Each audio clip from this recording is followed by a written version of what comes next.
And good morning, good afternoon, good evening, everybody. Welcome to another episode of New Earth TV Live. It's good to be with you all again. Looking forward to today's broadcast, as I'm going to be bringing in Adronis here very shortly, and he's going to be talking about healing transmissions. So it's going to be very exciting.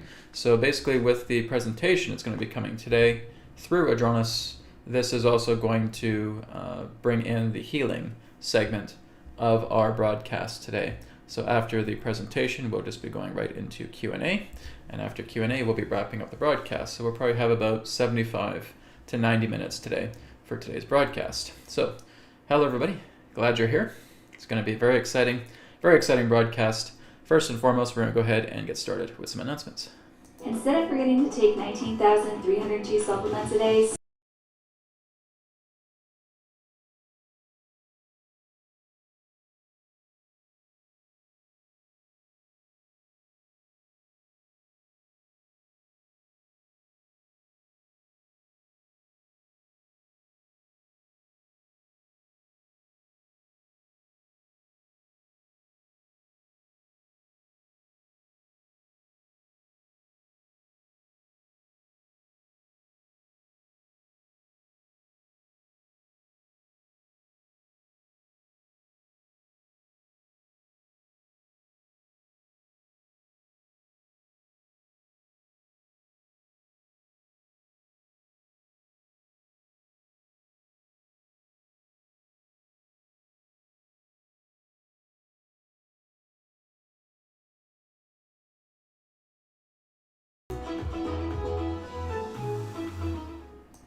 And of course, we have some new products coming in for AetherX at the end of June. Okay, so we're going to be looking into some brand new products, including selenite stones, and this is going to have an amplifier technology. Now, it's also going to have the technology of safeguards. Okay, the safeguard technology, as we know, this is basically available right now through the magnets and the stickers that are currently available on AetherX.co. You can basically place on your vehicle, you can place in your home, and it helps to neutralize and transmute electromagnetic frequencies, low radiation frequencies, extreme low frequencies, and it also helps to transmute gasoline, right? Gasoline, diesel, and so forth. So this technology is also going to be contained inside the selenite, or again, the AetherX amplifier selenite. So these are also going to be environmental balancers. We also have our own essential oils that are coming as well too, as you see here in the middle picture. My partner is actually working on the brand for the essential oils, and those essential oils basically hold the source vibration into them, so you're getting an incredible feeling when you're trying out these essential oils. I actually have a few of them here myself, and they feel great. We also have the orgonite pyramids that are coming. These are also going to be amplifiers. So you're going to be getting the full powerful range of the orgonite life force energy coming into you. This is also functioning as a safeguard technology, right? So the pyramids are safeguard technology. The selenite stones, the selenite discs are also a safeguard technology as well too. And this is just the start of a couple new products coming in. Now, the good news about these products is that this is going to be done through in-house shipping. These are not print on demand, which means you guys are going to be getting these orders really quickly, really fast. Okay, so I'm basically starting to create brand new products that I'm going to actually have in my own home, and I'm going to be sending them out really quickly. You guys are going to be getting this in the mail, and I would say for the people that are living in Canada, the United States, you're probably getting this in like 2 or 3 days, right? People overseas, probably between 5 to 8 business days. So it's going to be a lot quicker. You don't have to wait so long. As the print-on-demand companies basically have production time, we completely close out the production time. Everything's good to go. Everything's ready. It's like the AetherX card decks as well too. They are in my home, so they get sent out very fast. So this is kind of like a new breakthrough time with AetherX. We're finally starting to get some in-house shipping going. We're getting some brand new products. They're incredible. They're amazing. They're powerful. And they're going to help you with your healing journey. They're going to help you with cleansing your environment as well too. So we're clearing out all forms of debilitating radiation, frequencies, electromagnetism, Like I said, even when it comes to your vehicle, with the stickers, with the magnets, the safeguard stickers, you are neutralizing and transmuting the gasoline. So it actually, you still get exhaust, but the exhaust becomes basically impotent. It doesn't do anything to the environment. It doesn't do anything to nature. And we're going to be testing that very soon. I've ordered some stickers that are going to be coming, some magnets that are going to be coming, and I'm going to be doing some videos on them so that you can see for yourself through vibrational or resonant dowsing that the exhaust that comes out of the vehicle is harmless. So we're going to look into that. So a lot of great things that are going to be coming our way. Instead of creating Whoops, sorry, that's the wrong one. Wrong button there. Let me get back to my proper sounding voice here. In other news, we have the promo code end of June 20. Receive 20% off, valid until June 30th. So we do have a 20% off store-wide promo code that you can now use when you go to AetherX.co. Just use the code end of June 20, all capital letters, and use that in your shopping cart when you order. And you can get 20% off everything store-wide. You can also check out our AetherX YouTube channel at youtube.com/@AetherXstore. And of course, over here, see if I can point properly. Over there is facebook.com/AetherXstore, instagram.com/AetherXstore, so you can follow us on social media as well too. So looking forward to tomorrow's broadcast, as I'm going to be doing an AetherX live stream, and I'm going to be talking a lot more about these products that I'm talking about today. I'm also going to be talking about the AetherX Academy. Okay, there's a brand new academy. If you guys remember, quite a few months ago, I was talking about doing what's known as newer students, where I'd basically take on some students and I'd start training them and working with them all together for about 6 to 7 months. Well, I have my group of students who have already graduated from that course, and they're going to be coaches that are going to be working alongside me with the brand new AetherX Academy. This is going to be coming in August, and basically we're going to be open to a wide array of students who want to be part of AetherX Academy. What is going to be part of AetherX Academy is not only working with getting your Kundalini awakened, right? Because I'm going to be doing Kundalini Shaktipat.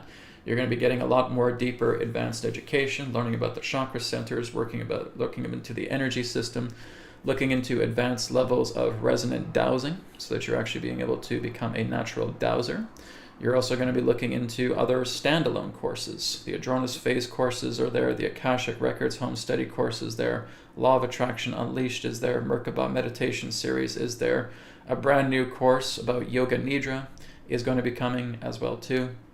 So AetherX Academy is going to be this gigantic monthly membership platform with also standalone courses that you can take independently. So it's going to be really exciting. I'm looking to get that launched around mid-August. So stay tuned. I'm going to be talking more about it tomorrow in the AetherX live stream. So make sure you go down to youtube.com/@AetherXstore, subscribe there, and you can tune into the broadcast tomorrow that I'm doing at 9 a.m. Pacific time, 12 p.m. Eastern. All right. And our final announcement is, let's see if I can find it. There we go. Everything on the New Earth Teachings YouTube channel is backed up onto our Odyssey account, so you can go ahead and check that out as well too if you want to follow me there. Odyssey.com/@NewEarthTeachings. All right, so that's enough of the announcements. We're going to go ahead and get started today with the broadcast. So hello everybody, good to see you all here. Hope you're all doing well. And you can see that we already got a couple of questions here. So guys, just I'd say hold your questions just until we get through the presentation. Once we get through the presentation, then you guys can feel free to share your questions, and either for myself or for Adronis. And Adronis today is going to be talking about healing transmissions. There is also going to be a live healing transmission for everybody today. Adronis is going to give you instructions about how you can receive that healing transmission. And like I said, that's taking the healing segment and putting it into our presentation segment as well today. Then afterwards, we'll be doing some Q&A, and that is going to conclude our broadcast for today afterwards. All right, so I will go ahead and bring Adronis in. Thank you again, everybody, for being here. Hope you enjoy the presentation as Adronis comes through, and we'll be talking about healing transmissions. Here we go.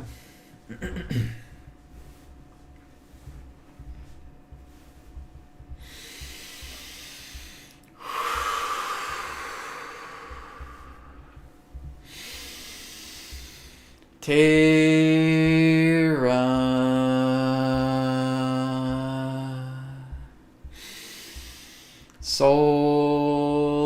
star.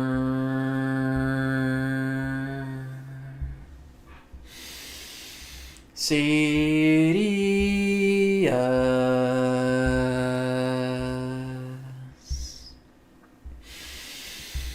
Adronis.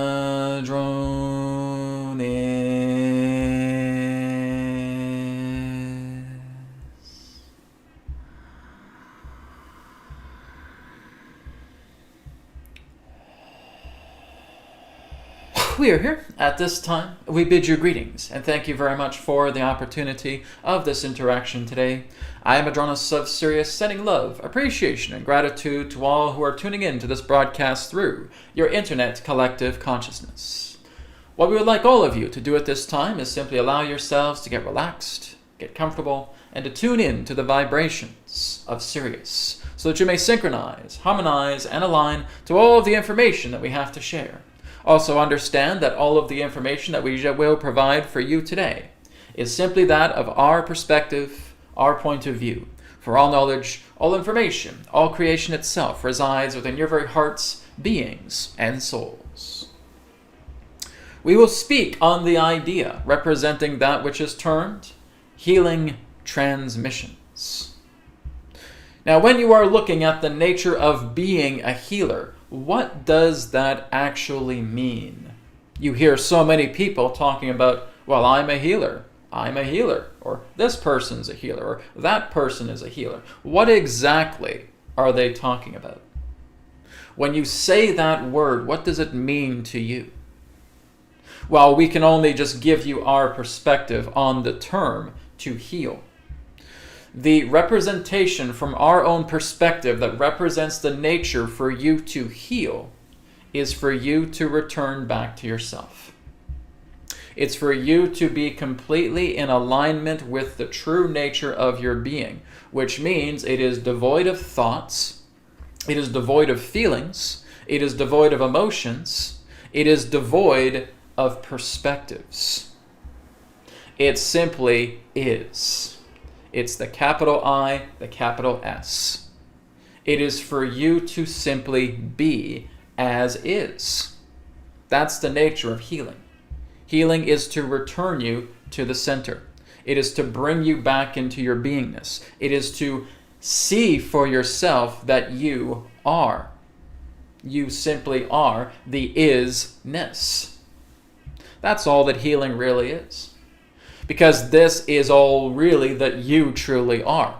Everything that the mind is a compartmentalization of overlays that are constantly getting your attention, that is obstructing your own source.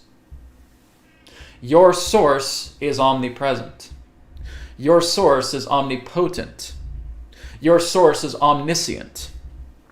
That's the nature of you. But what you have done through this panoramic perspective is you have put up all of these particular overlays. You've put these images, you've put these objects, you've put these forms, you've put these colors, you've put these sounds, you've put these events of perspective all around you through a panoramic view, where all of it is now completely obstructing your ability to realize, I am. And so what healing is doing is it's helping to resolve all of those obstructions that you are putting up, preventing you from knowing that you are. That's all that healing is. It's nothing really fancy. It's basically being developed for the very reason to take down these overlays, to take down these particular pinups relating to thoughts, feelings, emotions, sensations, perspectives. And that is the only reason why you're actually confused on the planet.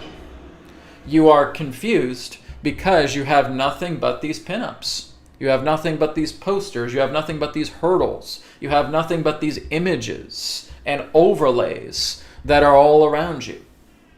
So when you move into healing, what is it that the healing is doing? It's getting you calm. It's getting you relaxed. It's getting you centered. It's bringing you into surrender. And the ability to surrender is to watch all of those pinups and posters and objects and obstructions and hurdles and everything else that's obstructing your view to fall away. So that all that remains is you realizing that you are the source, that you are the I am, that you are. You are the isness. That's it. It's really all it comes down to. But you see, all of you have different perspectives of what you believe healing to be. And you'll have different ways of how you feel healing itself should come about, how it should be implemented, how it should be applied to yourself and to others. And as we would say that there are many roads that lead to Rome, they all really just come back into the center anyways. There really is no one ultimate healing technique. There's no such thing. Because all we stated is that the nature for you to heal is to come back into your source, is to realize that you are the source, is to realize that you are the I am. What happens when I am the I am? You have nothing in regards to conflict. You have no duality that exists within yourself. There is nothing that is gnawing at you. There is nothing that is nagging at you. There is nothing that is procrastinating. There is nothing that is conflicting. There is nothing that is aggravating. There is nothing that is agonizing. There is no more suffering. Suffering only exists within the mind. That again is what the mind itself delivers, because the mind focuses on polarities and finite-based concepts. And as long as you, in that sense, favor the mind with everything pertaining to its polarity and to its duality, then all that's going to happen is you will have your highs and your lows. You will have pleasure and you will have pain. So as much pleasure as you think you're having, you're going over that hill and then you're plummeting, and now you're going to hit your pain period. And then you try and get more and more pleasure again, and then you hit your pain period. And this is what continues to happen. So when we are looking at providing a healing transmission for you today, what the intention of this is all about is to bring you into that center, is to bring you into the calmness. You are working with your own source to come to the source. And as you come into the source, again, everything that represents the mind pertaining to its polarity, pertaining to its duality, falls away. The key to your own state of liberation is to remain in your own source for as long as possible. That's really all it comes down to. So you can have 1,001 different methods pertaining to healing. You can have 1,001 different methods pertaining to how you decide to feel better. You may want to use a mantra. You may want to use visualization. You may want to work with mudras. You may want to work with crystals. You may want to work with sanctified water. You may want to work with sound vibrations. All of these different aspects are, again, different roads that lead to the central point. None of them are wrong, but none of them are the ultimate. What happens is that there are those in that sense who feel that this particular road, oh, it is the ultimate road. There isn't. There's no such thing as an ultimate road. There's not just one road for you to take that brings you back, as it were, to the promised land or the source center. All roads lead you there. Some roads are longer than others. Some roads may be shorter than others. Some roads may have twists and turns and curves, and again, great ascents. But nonetheless, the road leads you there. So there is no better road than another. Each road is designed for each soul. Each unique being has their own road to take. Who is it that carved out these roads? You did. You always carve out your own road. You always erect the road that takes you to the source. It's your own road. No one ever can take your own road. Your road is your road. Now, you may notice that your road, in that sense, may have under construction signs here and there. and that you decide that you have to sit and wait for that construction to take form, for it to complete itself. But that's only there because of the obstructions of yourself. Because you've hit roadblocks with yourself. You feel stuck. At any particular moment, the construction workers can retire from the job and leave, and the obstruction is no more. But each and every single one of you have your own unique road to God. You have your own unique road to the source. You have your own unique road to the center. Some of you can, in that sense, be so completely aware of what we're sharing that through one step you're there, which means your road is about this big. For others, it could be quite long. It could be, in that sense, quite a journey. It just depends on the being in question. But the whole idea here is that when you truly know that you are your source, the road vanishes. You're no longer walking a path anymore. You realize you are the source. You realize you are the I am. So, when we offer a healing transmission, we have no fancy tactics for you. We have no tricks for you. We have no feeling that you need to do a ton of work upon yourself when this healing transmission comes together. What is it that we're doing? We're simply transmitting the source to you. We are going into our center, into the source, to transmit that to you. Well, Adronis, what do I do when you're transmitting the source? Absolutely nothing. You mean I don't need to chant? I don't need to do a mudra? I don't need to do this or do that? No. You don't need to do anything. You are simply receiving the source transmission, the healing transmission, just as we perform it. What happens to you is your own decision. If you decide to walk a path, that's your choice. But why we are explaining this to you is letting you know how the roads disappear. The roads disappear when you know that you are at your own source. When you know that you are the source. When you are God. When you are the self. When you are the abode. When you are all that is. However you want to term it, it doesn't matter. Doesn't care what you call it. God, Mother God, Father God, the Creator, Prime Creator, the Source, Source Consciousness, Awareness, Consciousness, doesn't matter. These are all mind concepts anyways. They still don't give any relevancy to what the Source is. None of them do. You will only know the center when you are there. You will only know God when you are there. You will only know awareness when you are there. You will only know consciousness when you are there. Doesn't matter the label that you put on it. And we see quite a few teachers all over your online media debating with each other about what you should call it. It doesn't matter. It's not important.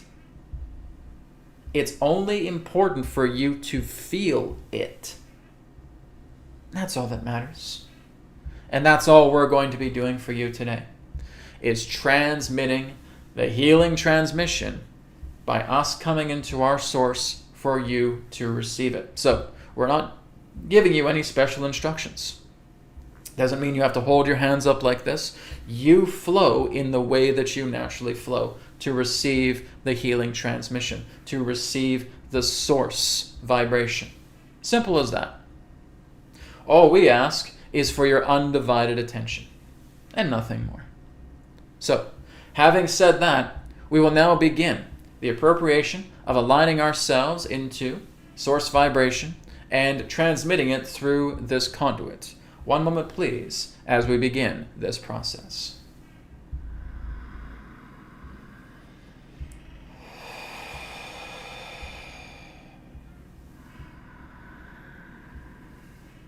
All we ask for is your undivided attention and nothing more. The healing transmission, as it is termed, will now begin.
And now, take a deep breath in and take a deep breath out.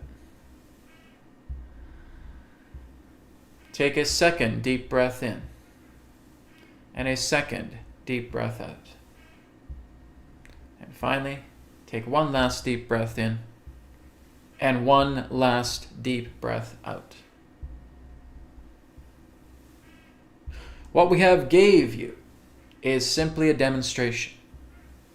A demonstration through a particular conduit for a short period of your time.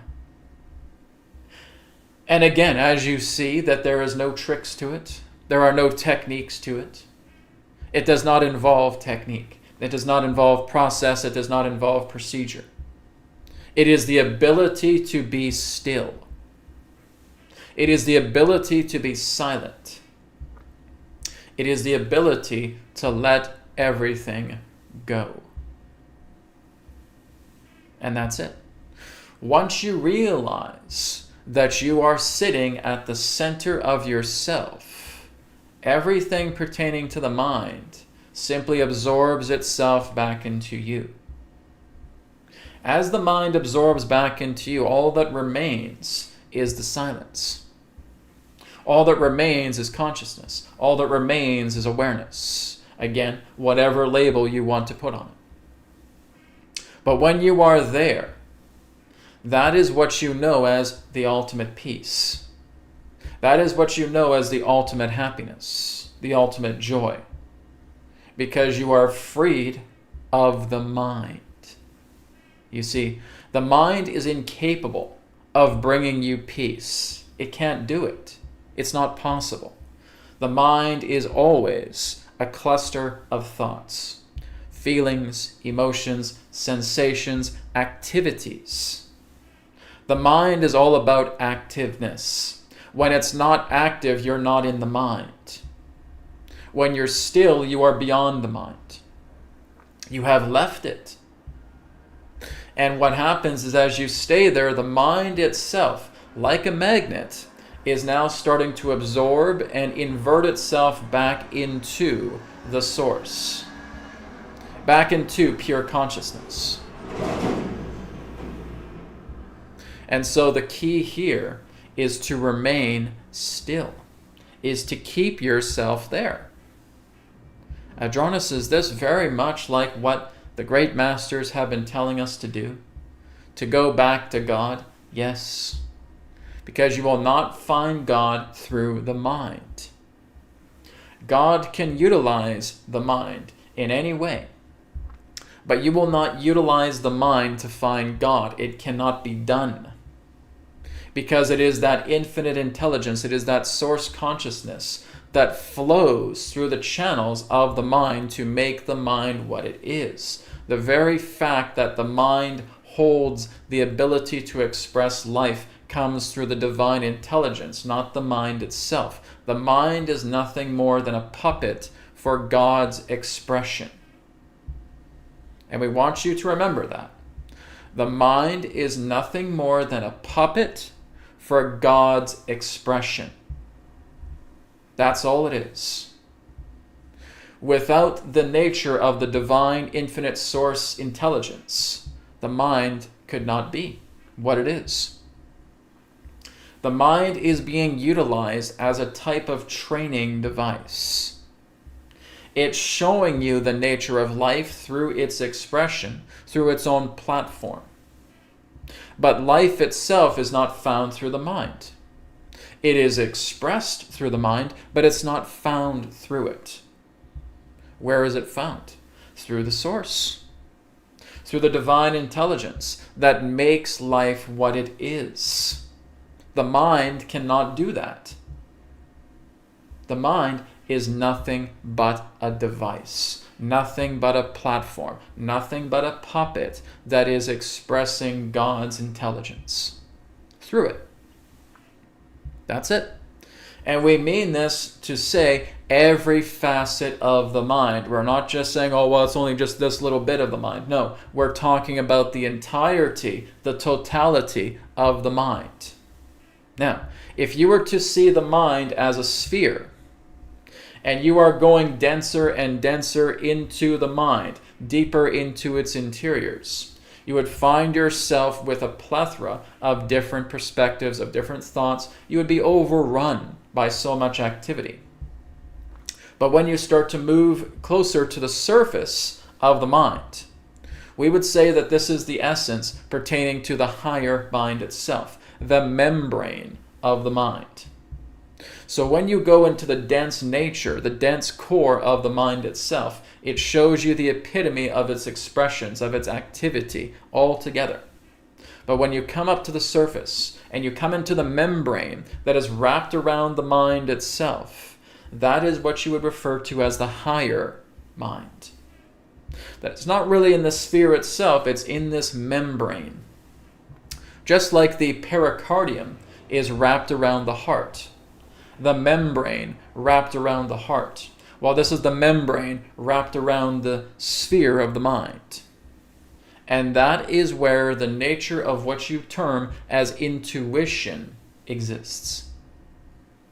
And that is what you would call living through the higher mind, because it is the first to be touched by the light of intelligence. it shines upon the membrane first, and through the membrane it goes into the main sphere of the mind altogether. So when you are learning to live intuitively, and by the way, we're not telling you to be completely motionless all the time, but what we are telling you is that as you start to work together with the source, it's going to be part of how you live. But as you continue to live through the higher mind, the intuitive mind, that does not involve thought. Thought is not the nature of you being able to understand everything. You see, it always comes through intuition. Thought is the analyzer. It wants to analyze. It wants to introspect. It wants to scrutinize. It wants to study. There's nothing wrong with that. But the whole idea is that you're not in the present moment when you're thinking. The thought itself is not your liberator. And you think that there is a thought that represents God. No. An expression, perhaps, but not God as God. No. Because God cannot be found in the mind, because the mind only knows finite concepts. But when you are going into the higher mind, the membrane of the mind, you therefore exist presently. You are here in the present moment. And through the present moment, it is the ultra instinct of intuition that you are experiencing. The intuitive ultra instinct is helping you to therefore be present and realize that you are being the true conduit for divine infinite source intelligence. You will discover that the ones who are truly intelligent are the ones that are at the intuitive ultra instinct level. It is not at the ones who feel that they are great minds. There's no such thing. Intelligence is intelligence. Intelligence does not come through the mind. One who is truly intelligent knows God, knows the center, knows the source. That's the true intelligence. The true intelligence is to be at peace. It's nothing else. It's not about playing mind games and playing with memory, and playing with thoughts, and thinking that you have a high IQ. That's nothing but you playing and fraternizing with the mind. For those who do not understand the truth. And the only truth is that the divine intelligence is peace. It is the center. It is the absence of all activity. Because that is how the self is. So when you concern yourself pertaining to all these different thoughts that come into your mind, I'm worried about the world, I'm worried about my family, I'm worried about my friends, I'm worried about my job, I'm worried about my finances, I'm worried about my payments that I have to make, so on, so forth, so on and so forth. What do you do to truly liberate yourself from all of that? You go into surrender. You come into the center. Just as we demonstrated through the healing transmission. That for those of you who are actually tuning in, who gave us your undivided attention, felt it. Those of you who just wander off, you won't. Because you've already made up your mind that you're too stimulated by the mind and all of its attributes. As we said, there is nothing wrong with working together with the mind. But when it's controlling your life and all that you have within yourself are these bombardments of thoughts where you are constantly fighting yourself and the mind has dominated you, well, then that's something that you need to look at. If you are dominated by your own emotions and your own thoughts, you are completely engrossed in suffering. And there's no other way around it, to say it in any other way. You become a slave to suffering because you let your thoughts, your emotions, and the outside experiences of the world dominate you. Is there a way out? Of course there is. At any particular moment you can come back and come into the source and be at the center and surrender and you're free. Any moment. It's not about, oh, at this point I will, or tomorrow I will, or next week I will. No. Because you're still at odds with the mind. As long as you put a time stamp on anything, you are again at odds with yourself because you're at odds with the mind. You think the mind is your big brother. Big brother is watching you. And that's what you see as the mind. We're on a slave planet, and that's what you see as the mind. We have no freedom to ourselves, and that is what you see through the mind. You don't know how to surrender. And it really comes down to that. And it's the ability for you to know how to surrender, how to come into the isness, how to be at peace. Because what did we say is the ultimate intelligence? It's for one who's at peace. It's the one who's looking at everything pertaining to the world, and they're completely at peace with everything that's happening, because they are not identifying with the facets of the world and everything that's happening. As long as you feel like you have to react to everything, as long as you feel that you are so sensitive to the reactionary nature, you are enslaved to the mind. You do not see the mind as a support system, because really that's all it is. It's meant to be a support system. It is the one that takes a knee and bows to you because you are the source. But you've forgotten that. And so you get yourself into the mind, and it's like you're seeing yourself as a fish in an aquarium. And that you have all these walls around you and have all these obstacles inside the aquarium, and you're bumping into everything.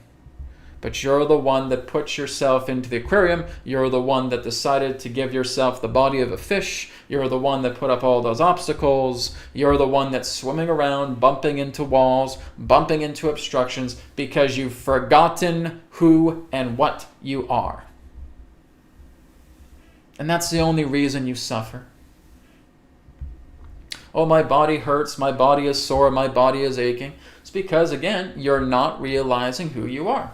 When one who is completely at peace, regardless if their body is going through a great health state or not, they are not troubled by it. Look at your great masters about what they were able to achieve. Many of them had bodies that were hurting all the time. With a snap of a finger, they could have made their bodies completely better. But they didn't. Because they wanted to be reminded that this is but the body. That I am beyond the body. That the body does not identify as me. I am working with this instrument, and I will be here for the amount of time that I'm meant to be here for, as long as the body holds itself out. But when I leave the body, I return home to God. Because I've always been with God. I've always been with the source. I've always been with the isness, with the center. And they are not concerned about their body's conditioning, because God doesn't care about it. And that's why they were letting their bodies go through great states of suffering. Was your own Gautama Buddha himself that had very challenging times with his body as he got older. His back was sore, his knees were giving out, his legs were becoming very, very aggravating to walk upon, but he never complained once. Even when you look at many of your other masters who have had, in that sense, horrible shape pertaining to their body, their knees giving out, their legs getting sore, having heart problems, having digestive problems, having respiratory problems, never complained once about it, because they did not see themselves as this. Their hearts were with God. They were the truly intelligent ones. It is not about the ones that you feel are your inventors on your planet, who make these technological breakthroughs that you would consider to be the most intelligent. We certainly would not see that. Do you know who your most intelligent ones are? the ones who work with peace, the ones who work to help others without thinking that they need something in return, the ones who truly carry God in their hearts and therefore share peace across the entire planet. Those are the most intelligent geniuses on your planet that have ever lived. Not your inventors, not your technologists, not your scientists, not your politicians, not your world leaders. The ones who live as peace are the most intelligent ones on your planet. Because guess what? Those are the ones that we are noticing the most. The ones who orient themselves, who carry God in their hearts, and they shine their light so brightly across this planet that every step they take, the earth is in awe. The earth feels blessed because it has such a beautiful, intelligent being upon this planet who lives as peace because they know God. That is intelligence. That is the highest intelligence. And how they lived was very much living in the membrane of the mind. Not the denseness of it, not the solidity of it, but the pure membrane of the mind, where you are living through intuitive ultra instinct, where everything that comes through you is intuitively given. There's no thought behind it. It's all present moment. And what we are saying is that each and every single one of you can do this. Every single one of you. No one's excluded. As long as you have the undivided attention to your source. To be quiet. To be silent. To be still. To surrender. To be humble. Not complaining about what your body's going through. Not to complain about the thoughts in your mind, or what this person is doing, or what that person is doing, or your current situation because of money or jobs. You're back into suffering again. You come out and you come back in. You come out and you come back in. And you're forgetting that the peace itself is the true intelligence. And that is what it is to heal. To heal is to come into your peace, to come into your center, to be as is. That is our perspective on the healing transmission. All right? We thank you very much for the opportunity of this interaction today. I am Adronis of Sirius. We will now pause and enable the question and answer period to commence throughout this interaction. One moment, please, as we return to the conduit. Okay.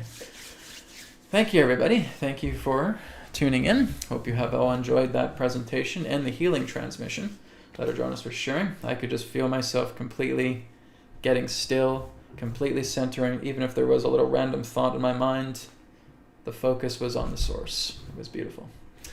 All right, so why don't we go ahead and move into questions now. Okay, so we're going to go ahead and start off at the top of the chat. If you guys do want to bring forward a priority question, then you can feel free to leave a donation in the chat, and that will put your question first in line, and I'll be happy to get to that question. Otherwise, we're just going to go off through the chat, through the top down. All right, here's one from NP. NP says, "Hi Brad, I would like to ask Adronis if CDBC currency, I believe it's the central digital bank currency of that nature, is coming from the human guardians, white hats, or from the dark hats. Thanks to you both." Okay, great. So I'll go ahead and bring Adronis in, and he can talk a little bit more about this currency situation, right? With what we call the white hats or the dark hats and so forth. Like I said, I don't really look too much into the political stuff anymore, but Adronis is happy to talk on anything, so. So I'll go ahead and bring him in, and he can talk about this. Okay, here we go.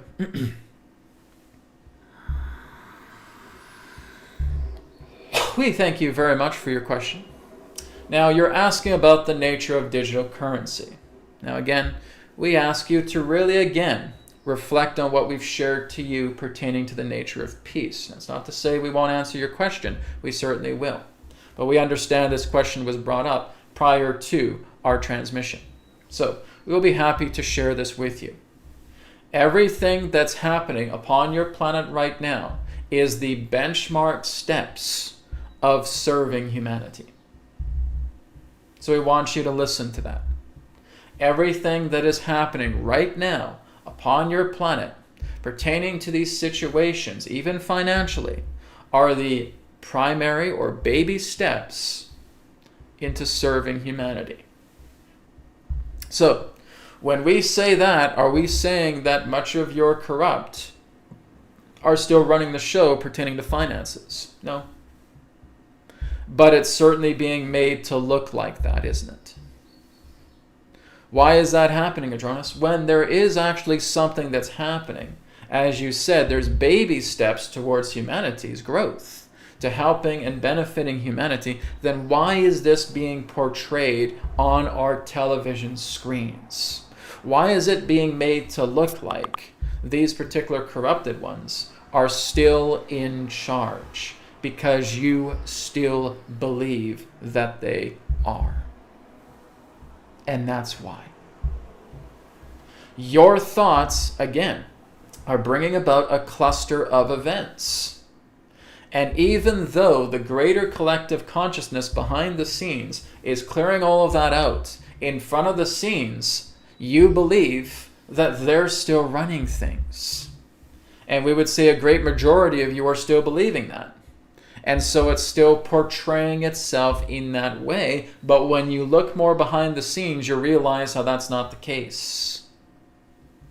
That all of these things are being put together in place because, as we stated, this is nothing more different than a coming of age ceremony. That there are those of you who will cling to world leaders, there are those of you who will cling to politicians, there are those of you who will cling to money, to cling to finances, to clinging to bank situations, to clinging to conspiracy events so much that in some way that will manifest in your life. Where you think that you are being dominated and you are being controlled, and in some way that will come through in your life. It's not going to contradict you. But we will say behind the scenes, the machine that is running, that is operating everything behind the scenes, is very different than what is being depicted in front of the scenes. Your internet is what's in front of the scenes. Your mainstream media is what's in front of the scenes. Your intel pertaining to, as you would term, the mainstream experts is in front of the scenes. How are you going to know what is behind the scenes when you look past all of that? When you come into this, when you come into your heart and you listen, and you realize all of this is being set up because it is indeed a show. It's a presentation. It's an enactment. It's everything that is basically needing to run its course because so many of you feel that the corrupt are running things and that you're going to basically go through immense amount of suffering from the ones that you think are controlling you. And nothing's going to contradict that. So, as we've talked about, behind the scenes, everything is being done in baby steps to further humanity's growth and expansion. But what is happening right now in front of the scenes is making it look like a smoke screen, a mirage, because what you see on those screens are still under much of the command pertaining to the old guard that's falling apart. So what they basically utilize as their tactics is the idea of smear campaigns, is the idea of utilizing television and internet to their own advantages, to keeping you in the dark, to keeping you wandering in a fog, when in fact far beyond the fog, they are basically hanging on by a thread, as we've talked about for quite some time. But then you still worry about it. you still concern about it. So when you look at these digital currencies, when you look at all of these things, smoke screens, it's very much what they are. Because they will play themselves out for a certain point and something will happen that will change the entire agenda surrounding that situation, as it always does. And you are so concerned about the idea of these currencies and about the idea of these central banks, you don't even understand that these central banks are nothing of what they once were. They are being completely stripped apart. They are being completely overhauled. And the resources into which they have obtained are now going to be used and put into different measures. But it needs to play itself out through the smoke screen show that you're looking on your screens with. It's going to play itself out. And as it plays itself out, you will see how something that you think is truly terrible is now actually going to take a new form. The digital currencies is nothing more than the idea of a greater currency that is going to come together that will bring about an extinguishment to everything pertaining to debt. But it does not appear that way right now, and that is how it is supposed to be. It's the idea that it's still speaking a language that people can understand, because here's the thing. The majority of the people on your planet could never even understand the idea of a monetary-based system that is without debt. And so it has to utilize these particular transitional words pertaining to a global digital currency system or a central bank digital currency system. And that's really, it's going to elaborate a little bit on. Because you have not been able to see that in the idea of something coming forward on your planet that would therefore be without debt. And so this transitional smokescreen needs to still continue as you're being baby-fed these new terms coming together. And you're watching the old fall away very slowly, but slowly and surely. So that, again, these new concepts can start to be fed, spoon-fed to the collective consciousness. Because you're not used to having any particular type of monetary systems free of debt. And when that actually starts to happen, it's because this transition, these baby steps behind the scenes, is actually taking place for it to happen. You need to climb the stairwell. You need to climb the flight of stairs. It's not just going to come to you here on an even floor. You're climbing up and you're seeing how bit by bit these things are falling apart. That's what's happening.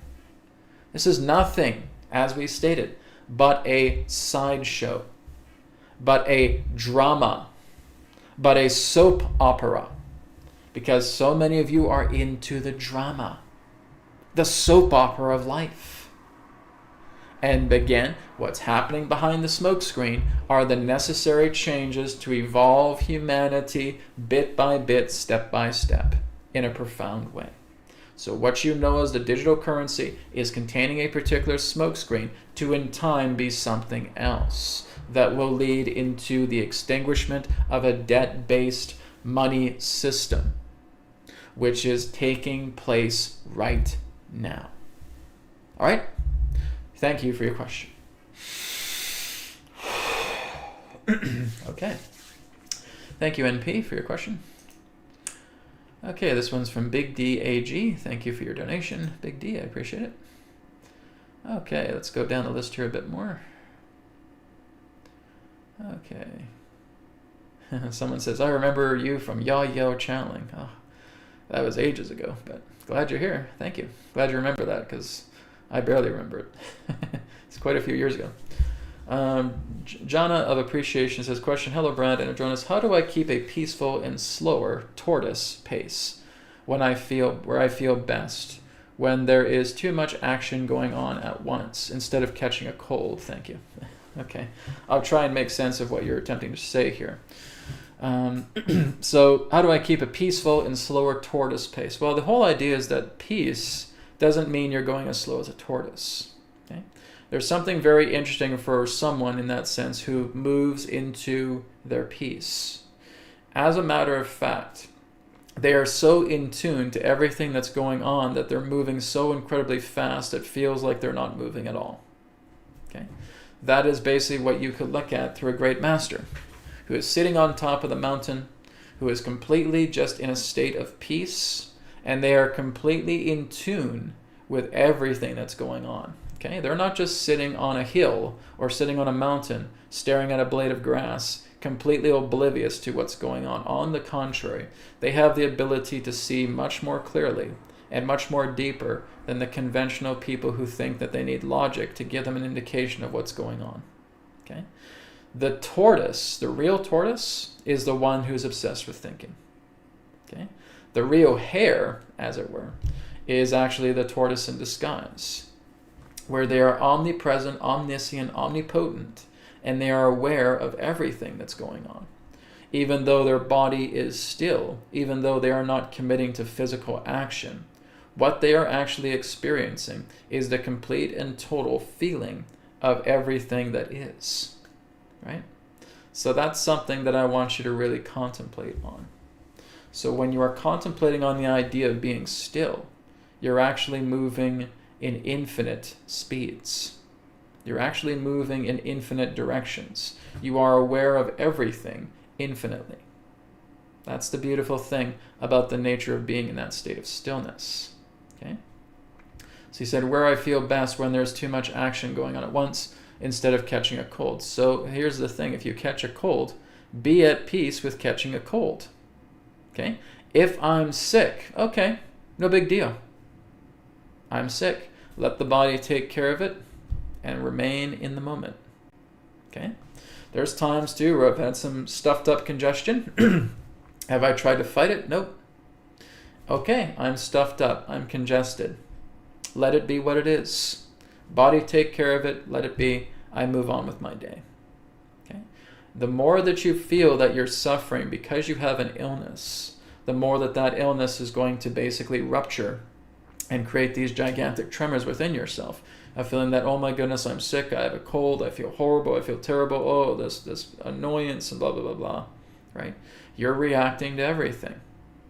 The key to the nature of peace is to be completely and totally non-reacting to everything, right? When you are completely in that state of peace, you are not reacting to anything, right? It's kind of like I have a tattoo on my arm here. And I noticed that if I was squirming and if the needles were pretty sharp and it was touching a sensitive area of my arm altogether, that the pain would only intensify. What I decided to do is when he was doing the needle work on me, I just surrendered. And I was completely non-reactionary, which means he was able to go into the sensitive spots of my arm and tattoo the ink on the arm, and I didn't even react. It's like there was just nothing that was really happening. Okay, there's a needle going on my arm, tattooing my arm. It is as it is, right? And I was able to sit through the rest of the tattoo without a single problem at all, without no feeling of pain whatsoever, because I stopped reacting. Okay, you surrender. Right? People I know get kind of blitzed out a little bit pertaining to that term. Oh, so you mean like I'm going to run away? No. Surrendering is not running away. Surrendering is letting yourself welcome everything in. Now, some people will use the word acceptance. And to me, that still represents a state of mind. Right? If you're still accepting things, you're still giving it permission. You're still having to press a buzzer to make it go green and letting it in. And I'd say, don't worry about accepting. Just welcome. Welcome everything in, right? You got that welcome mat in front of the door. People just walk in. Okay? And that's really what you're doing, is you're welcoming in everything. There is no sinner. There is no saint. There is no good. There is no bad. There is no light. There is no dark. Everything simply is. Okay? So therefore, if you catch a cold, you're not concerned about it. I have a cold. Who cares? Body, take care of it. Body will do its work. I'm not going to react to it. I'm going on with my day. If I need to go ahead and take a nap, I'll take a nap without any feeling of regret of doing so. If I'll go ahead and clean up my kitchen, I'll go ahead and clean up my kitchen without any regret of having done so. Okay? It is the complete and total releasing and surrendering of everything that represents reaction. And that's what's going to set you free. Okay? So I hope that answers the question that you have, Jana. Thank you. Okay. So this one here is from Alina. Alina says, Adronis, how can we help autistic children to communicate and interact without changing them or hindering their natural abilities that, although different, are nevertheless valuable? Okay, one moment.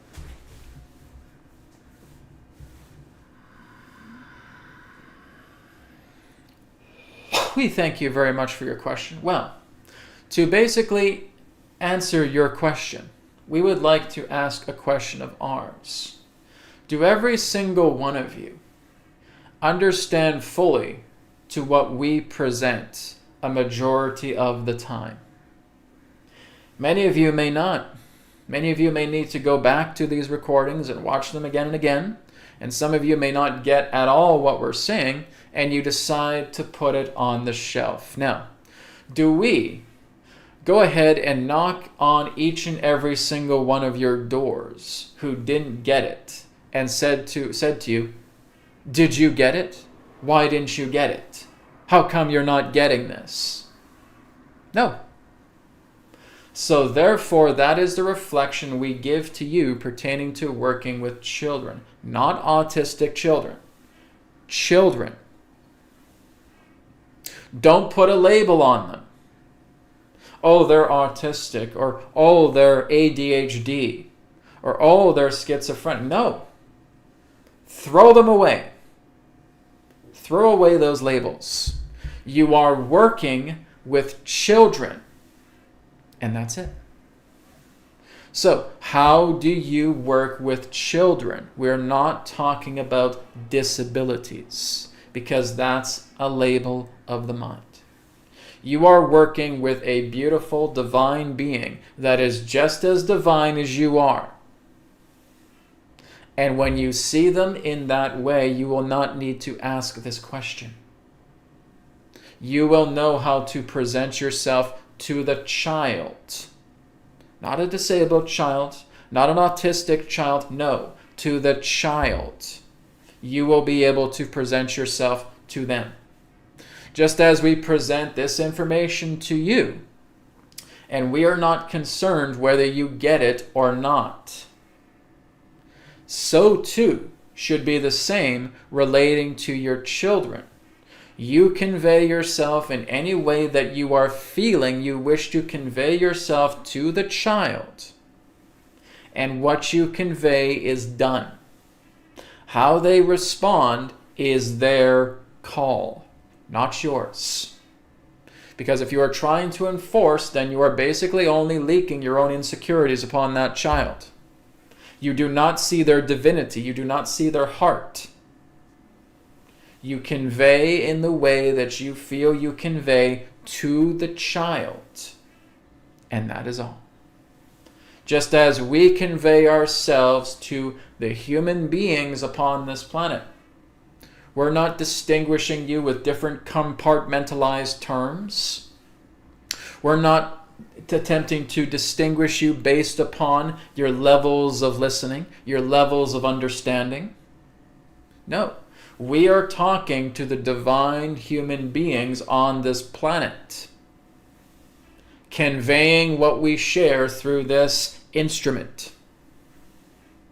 And that's it. We have no expectations of you at all. And that is very much how you should approach your children. Don't give them expectations. But Adronis, should they learn from my mistakes? They can't. How do you expect someone to learn from your mistakes? That's impossible. Because they're your mistakes. They're your experiences. They were your scenarios. You can't expect someone to learn from the mistakes that you had to correct yourself. That's impossible. So, there is no learning from your mistakes other for you to learn from them. not for your children. They're not you. So that again is a big conundrum, that so many on your planet are thinking that that's what they have to do for their children. I just don't want them to make the same mistakes. They can't, because they are their own being. You can always share. You can always suggest. You can always support. But you are not looking to expect them to make the exact same mistakes that you made. That can't be done. There is no such thing as heredity. Only resonance. So, when you are resonating constant worry, constant panic, when you are constantly resonating that all of these things that you feel are wrong with your body, and you're presenting that throughout your entire field, they're stepping into the field and they're absorbing that influence. But that is not heredity. That's resonance. Your child looks similar to you because of resonance, not heredity. There's no such thing. You are emitting a field of variances of vibrations. And those variances of vibrations are coming upon an innocent baby that is inside the mother's womb. And because a baby does not know how to object, it does not know how to discern, it will automatically absorb the resonances pertaining to the factors of vibration relating to the mother and the surrounding bodies that are within the alignment of that child. They will soak it in. They will absorb it like a sponge. Has nothing to do with heredity. You have never had anything passed on to you through genetics. You have had everything passed on to you through the allowance of bringing in the absorption of resonance for you to look and behave and act the way that you do. That's how it works. Think of it in this way.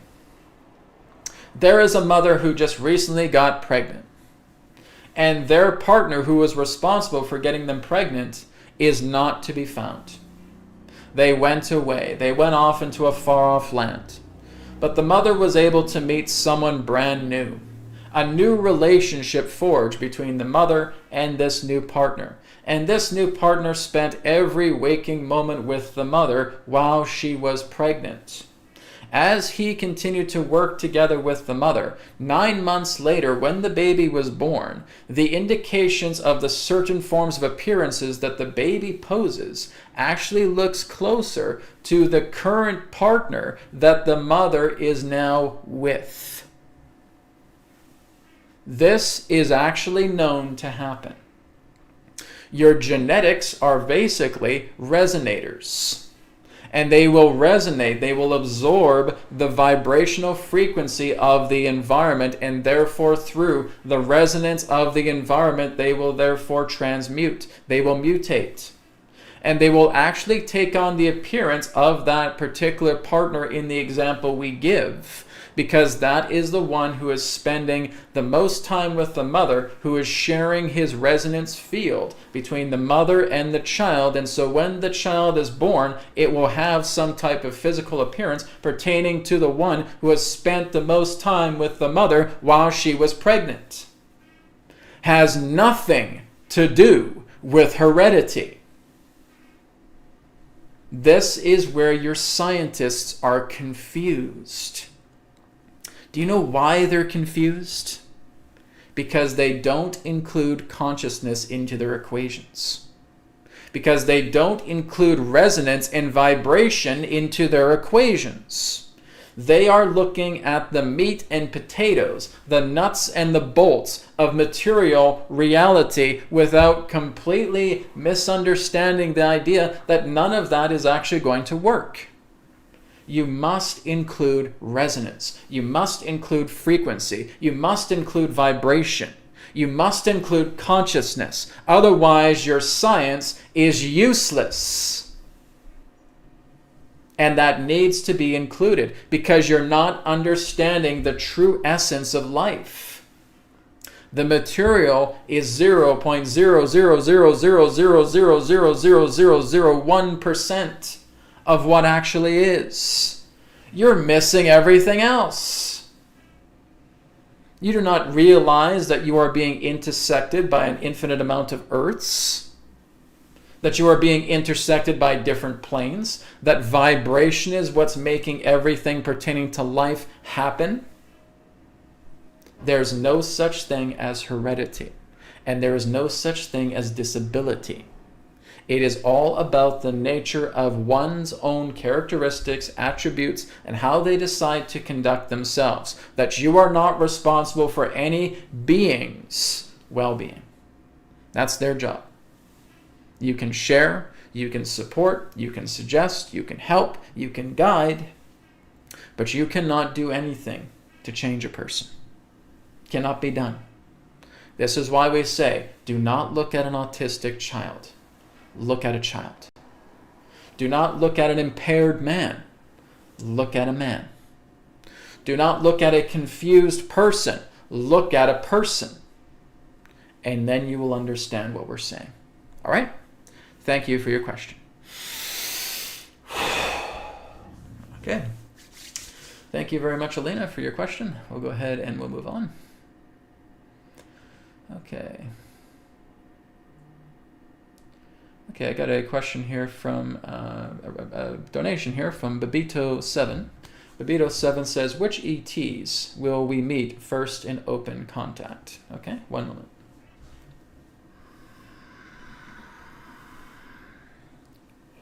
We thank you very much for your question. Which extraterrestrial race will you meet through the nature of open contact? Well, see, here's the thing. It's not about one race coming forward. It's about multiple ones. All right? So, there are those that suggest that there will be certain hybrid races that will come forward, and to a degree this is true. That there will indeed be certain hybrid races that will come forward that share a direct connection to you, that have that association genetically together with you. Yes, and that will be so. But that's not the only race that's going to come forward. You will basically be meeting at least a number in the earlier point post-open contact to at least half a dozen. It could even extend past that. We can't really say exactly because right now this still represents the nature of probability. But basically in that sense, you will start to meet a plethora of different groups that will come together. It's not about saying, oh, there's just this one race and no other race is going to come by and it's just going to be this one race and this one race is going to mentor you. No. You are going to look at variety because that's all part of your life lessons, as it were, as you start to move into becoming a galactic-based civilization. You want to look at a variety. It's not the idea that one race is responsible and they're the ones that are going to mentor you. No. You are going to look at a variety of different races, right? Many of them, again, will share your genetic stock. We're one of them, all right? We do represent a particular race of Syrians. Now, to where we exist, we are not exactly physical. To what you would understand as physical. So being able to meet you in the physical would really not be possible from our perspective. But there are those, in that sense, that do share our particular ancestry that are still physicalized. And you would understand them as the blonde-haired, blue-eyed Nordics of Sirius A. Right? Some of them have also migrated to Sirius B. Some of them have also migrated into other areas of the Canis Majoris constellation. Some of them have also migrated around some of your local star systems as well too. Some of them, even in that sense, have visited your planet and have lived upon your planet. But the ones you commonly refer to as the Nordics will also be one of these particular civilizations that will be coming together. Nordic in that sense that they represent a certain type of appearance. Sometimes with blonde hair, sometimes with darker hair, it all really just depends. But they will look very similar to you. What you will also notice through many of the civilizations that you will encounter is that there's no sickness whatsoever through any of them. You will not notice that any of these particular civilizations are obese or unhealthy or anything of that particular way. In fact, you will start to see that many of them look very similar to your late teens and early adults in age. But don't let that fool you, because they are actually quite much older in your terms of years of counting. All right? So we cannot really just come out and say, oh, it will definitely be this race, because we really can't say that. A variety of different civilizations will be a part. There will be a partnership. There will be inauguration. There will be an initiation of you coming into the cosmic order of things. You see, it works a lot more differently than what you would feel all of these systems on your planet, how they operate. Very different. These have basically been milestones. These have been, in that sense, certain forms of training wheels that you've needed to go through to therefore stand on your own feet. This is exactly why the systems have been permitted to happen upon the planet in the way that they have, so that you can outgrow them, so that you can strengthen yourself, so that you know exactly what tyranny looks like, so that you know exactly what corruption looks like.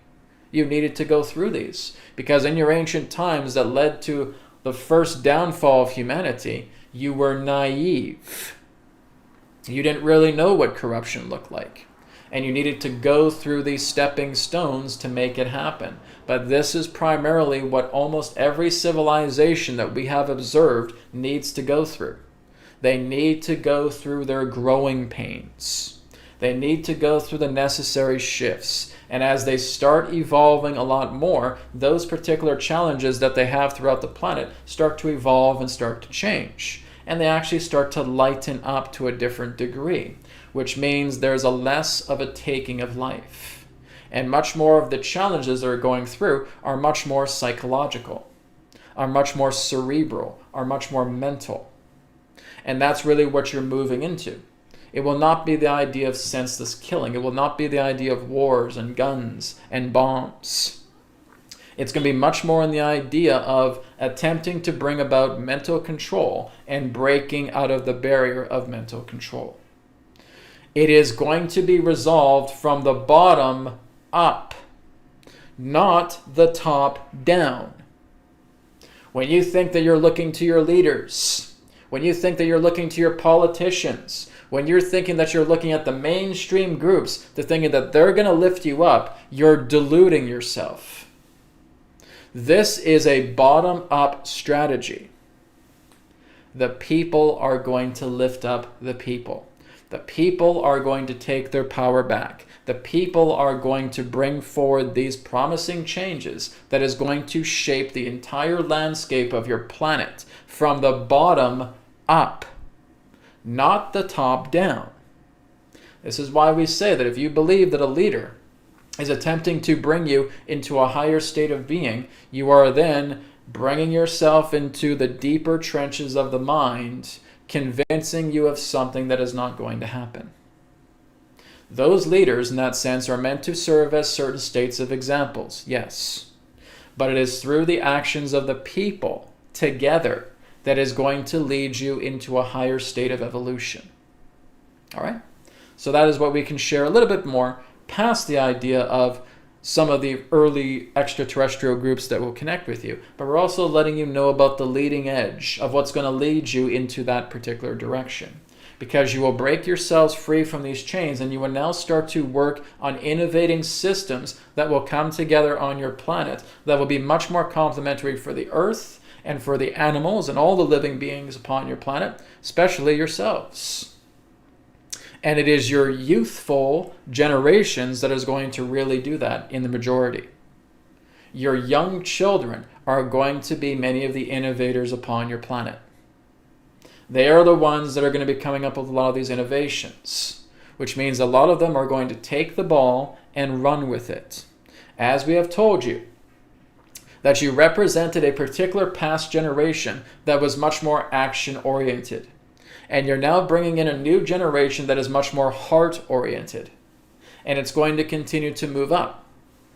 And as it continues to move much more into this heart center, there is going to be a greater innovation of, in that sense, caring for the planet, caring for the children, caring for the adults, caring for the human beings, caring for the animals, caring for all life upon the planet, and none of these new generations would ever consider hurting their planet or hurting each other based upon the innovative technologies. They will realize that such technologies that did so are archaic, Neanderthal-based technologies that need to be dissolved immediately.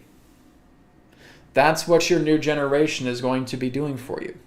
This is why it is a heart-centered generation that's coming upon your planet right now that is going to make the necessary changes through your youthful human beings to bringing you into a greater propulsion that will then lead you into becoming a galactic community. Your children are going to get you there. All right? Thank you for your question. Okay. So we got time to take one more question, then we're going to wrap up for today. Okay, I think we'll end with Alex's question. Let me just check and make sure that I don't have any other donations. Okay. So I do have a donation here from Aquasendra. So Aquasendra, let me just check. I think you're the last one. Yeah, so Aquasendra will be the last one here. And I might go back to the other one here if there's time. So Aquasendra with their donation. Thank you for that. Question for Adronis. I discovered the Aizawa attractor. Their patterns seem to reflect how energy flows. Could you expand on their essence? And if we make plasma running into the shapes, what happens? Okay. We thank you very much for your question, Aquasendra. First of all, you have to understand that any particular appropriate technology, but despite the idea whether it's running on plasma or zero-point energy or anything of that nature, that its own concept pertaining to the nature of its own succession needs to mirror the nature of the hyperboloid and the toroidal field, and to observe the nature of the natural flow of the magnetism that exists clockwise, counterclockwise, centrifugal, centripetal. And as you are being able to observe the nature of magnetism and how it flows, through the technology you will be able to discover exactly what orientations of the technology is in a state of resistance and which moves into the state of natural flow. When it moves into the orientation of the state of the natural flow, mimicking the nature of the hyperboloid and the nature of the toroidal field, through the orientations that have therefore been devised through the appropriate device will therefore generate the appropriate levels of energy, whether there's plasmic, whether there's any other particular form of orientation pertaining to its source. And therefore, through that nature of working with the natural geometries of the universe, that is what's going to complement the nature of an unlimited energy supply, because you are orienting yourself through hyperboloid, toroidal fields, appropriately following the magnetism of appropriate flow through conjugal orientations, through the nature in that sense of charge and discharge, through the nature of that sense pertaining to the natural flow and eliminating all forms of resistances. Therefore, the hyperboloid, the toroidal field, is exactly what you should be mimicking and working together in orientation in order for any particular form of technology that works to harness infinite energy despite its orientation of fuel source to bring forward, so that this particular technology can run infinitely. Okay? That's what you need to consider. It's the idea of not just working through any old geometry. It should mimic the hyperboloid, and it should mimic the nature of the toroidal field. You need to be aware of inflow and outflow. You need to be aware of charge and discharge. You need to be aware of poles.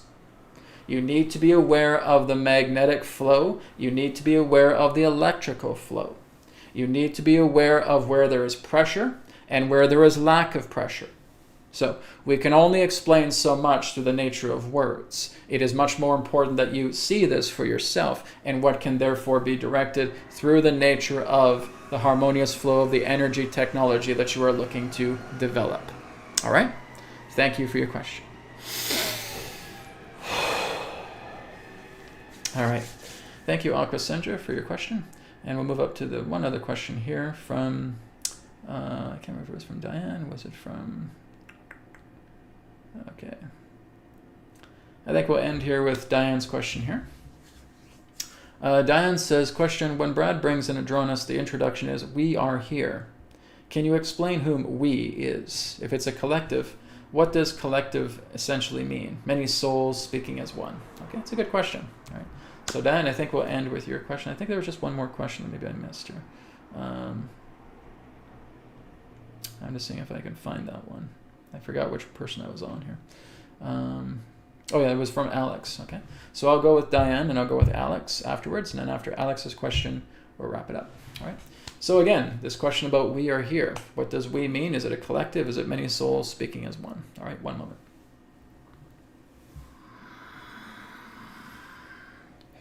We, thank you very much, Diane. Well, you notice that we are saying we. Why are we saying we? Because we do not have an individualized consciousness, as you would understand. Though we can orient ourselves to say I, truly the nature in regards to how the Adronis collective exists is through the nature of a legion consciousness.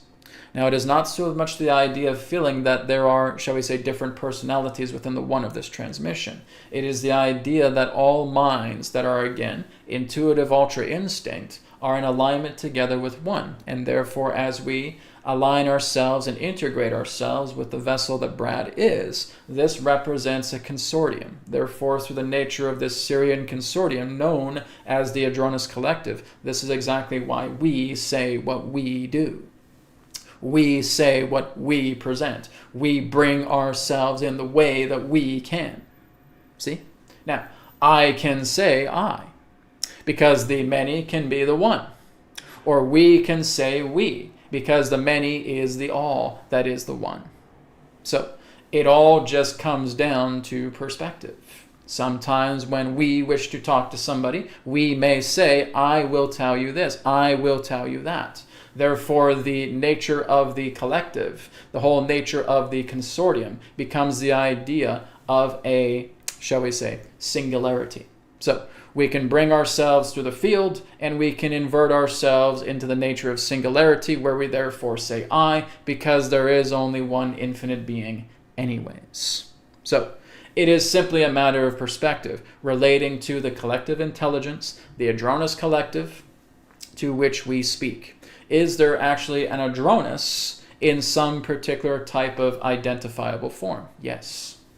But we call ourselves Adronis because it does represent the nature of a collective, not the idea of a single, even though there is a front runner here. It is the idea in that sense that everything pertaining to the front runner is aligning in harmony with the field, that therefore converges back into the nature of singularity, or the I in that sense. So it is all, again, as we stated, a matter of perspective. We thank you.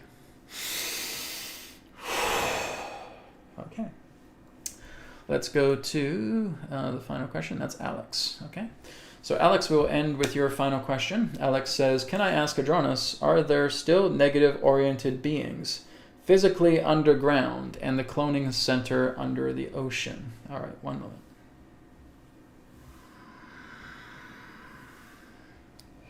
We thank you very much, Alex, for your question. Well, firstly, let us correct you a little bit more. The idea of what you would term as cloning centers do not relate to the nature of one, but to the nature of many. All right? There have been cloning centers that have been administered through your own, shall we say, secretive governments. So they have had certain laboratories for that for quite some time, and they have been widespread, country to country, quite commonly. So you're not looking at the idea of one center. You're looking at a variety of different laboratories that were basically, in that sense, erected for certain purposes to, again, go forward with certain forms of population programs, or, again, certain forms of leadership programs, or, again, just simple forms of experiments pertaining to programmable life forms. Now, we do not call them clones, but programmable life forms. All right? Really, the idea of clones is misunderstood, and this is why we don't utilize that term. But basically, for example, if you were to look at the beings that you would quite know commonly as the Greys, all right? The Greys quite commonly are programmable life forms in majority. In fact, the ones that primarily remain are basically the programmable life forms, the PLF entities. Now, they do not, as you would understand, have any particular form of soul consciousness. They would exist primarily in being utilized, or in that sense puppeted, based upon artificial intelligent programs or certain forms of microchipping that is happening. So they, in that sense, are really no more different than a type of cybernetic organism. Cyborgs, as you would call them. And that's the nature of the Greys. Now, is there a human equivalent to that? Well, first of all, the Greys are humans primarily, but humans of a different oriented type. Now, are there human beings to what you would understand yourselves to look at pertaining to programmable life forms? There are indeed. All right? You would discover that many of them in that sense are actually hairless. You would discover that many of them in that sense are actually incapable of growing any particular type of hair in regards to earlier programmable life form programs. Basically like what you would understand as the men in black. All right? The men in black are the perfect example of programmable life forms, that they have basically had genetics harvested from certain volunteers. And that those volunteers in that sense would enable certain forms of fetuses to be grown in very, shall we say, strict tendencies to bring about in that sense the appearance of a overall hairless human being. That they would have even no hair on their eyebrows. That they may appear very pale, because they have in that sense no particular nature of soulful complexion to themselves. They are again grown in a laboratory. And through this laboratory there are certain forms of AI programs and other forms of microchipping that go on that basically enable the vessel itself to move and operate, mimicking certain basic functions pertaining to human design. In fact, many of these clones that represent the men in black were some of the earlier states of programmable life forms that again was shared through the nature of the Greys together with many of your human governments. These were again introductory receptacles that would therefore come together that basically bring about certain forms of alteration that increase their ability of psychic charge, which means psionically they were much more charged, which means they were able to perform certain forms of psionic tasks. Now, basically in that sense, they need to operate with some particular form of vital life force, and some of these vital life forces are basically contained and configured and stored into appropriate ways of the body, but they do not represent the nature as you would term as soul essence. They are basically in that sense moved from certain forms of vitality configurations that are often found from beings that are often imprisoned and are able to bottle these particular forms of energetics of vitality and being able to integrate them appropriately with the vessel. Because in order for you to develop certain states of psionic ability, the psionic ability requires vital life force. So therefore the vital life force becomes bottled. And therefore as it becomes bottled, there is a magnetism process in order to bring about significant charges to the programmable life form in question to enable psionic capabilities to take place. And that is primarily what has happened with your men in black programmable life forms.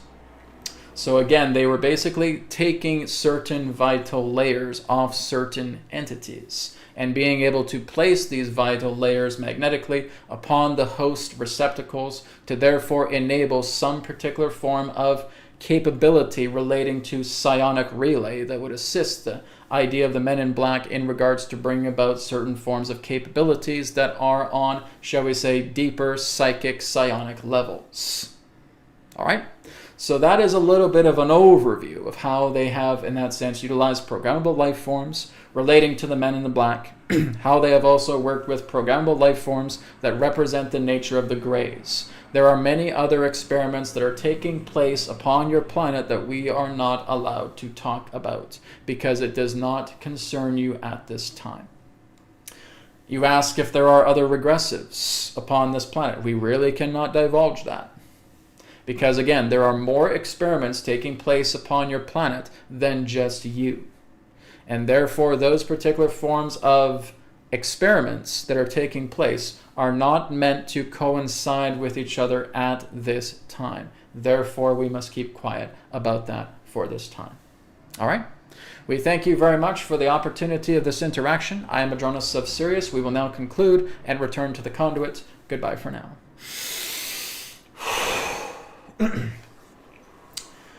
Okay, guys, thank you so much for all of your questions today. I really appreciate it. You guys had a great amount of questions. It was wonderful. And I'm looking forward to next week coming back again. I'm going to be going to LA this week, Thursday, Friday, Saturday, and Sunday.